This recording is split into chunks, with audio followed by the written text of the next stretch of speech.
Hi, intro. Hey there. Welcome to another thrilling episode of my adventures on the road. I'm your host, and today's story is one that will have you gripping the edge of your seat. It's a tale that happened back in 2010 when I was just 24 years old, driving from New Orleans all the way up to Eugene, Oregon with everything I owned, packed into my U-Haul truck. But it wasn't always smooth sailing, especially not in Texas. Stay tuned for one of those moments where you wonder if your hills really do have eyes. And don't forget to like and subscribe so you never miss another story. I was deep in the heart of the Lone Star State when something unexpected happened. As night fell, I realized that the fuel gauge was on empty. Panic set in as I searched for a gas station or any sign of civilization. But there was nothing. Just miles and miles of flat, dark countryside under the vast Texas sky. I started to feel uneasy. My heart pounded with each passing mile. It's not every day you find yourself stranded in the middle of nowhere. Can you imagine? You're all alone on a deserted road with no cell service. Just the sound of your own thoughts and the hum of the tires against the asphalt. Finally, I spotted a faint glow ahead. A gas station, my last hope. I pulled into the small lot where a single light bulb flickered above an old building that looked more like a roadside shack than a proper fuel stop.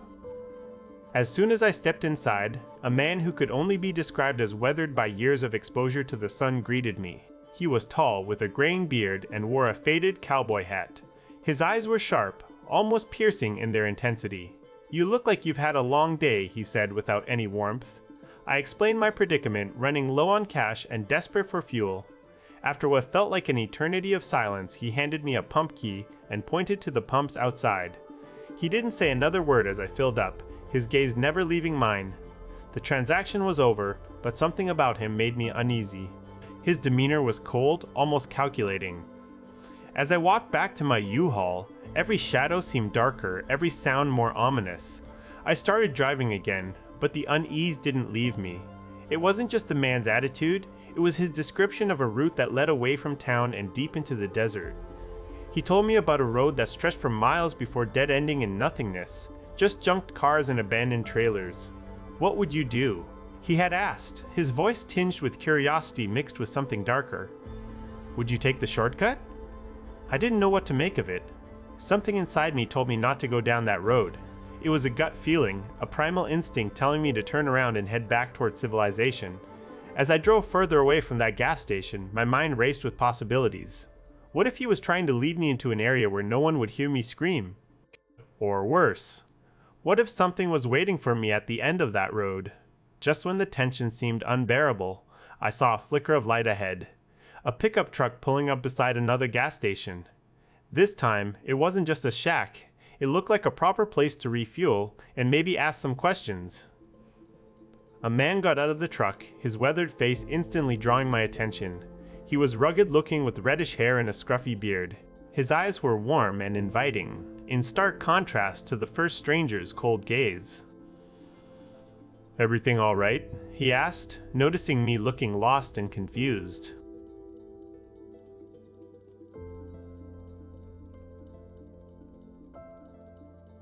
How I had been given directions to go down a road that seemed to lead into nowhere. He listened intently, his expression growing more serious as I spoke.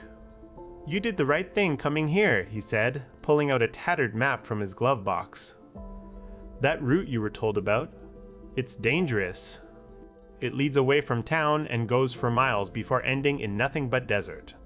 He traced the path with his finger, showing me how it was isolated and far removed from any help. The man at the other gas station must have known I would be a sitting duck out there. "Are you sure?" I asked, needing to hear it again.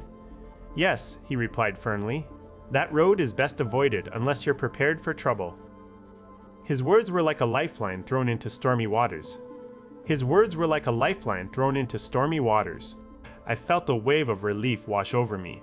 This stranger had saved me from what could have been a truly terrifying situation.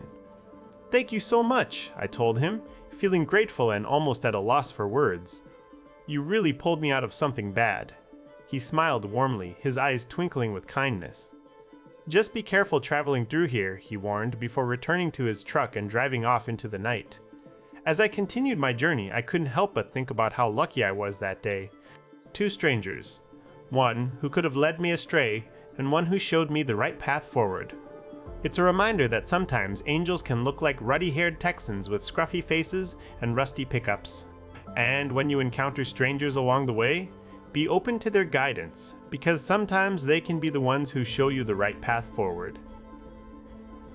If you enjoyed this story and would like to hear more about my adventures or insights on navigating life's challenges, please hit that subscribe button below. I'd love to share more stories with you. Until next time, thank you for listening. Peace out.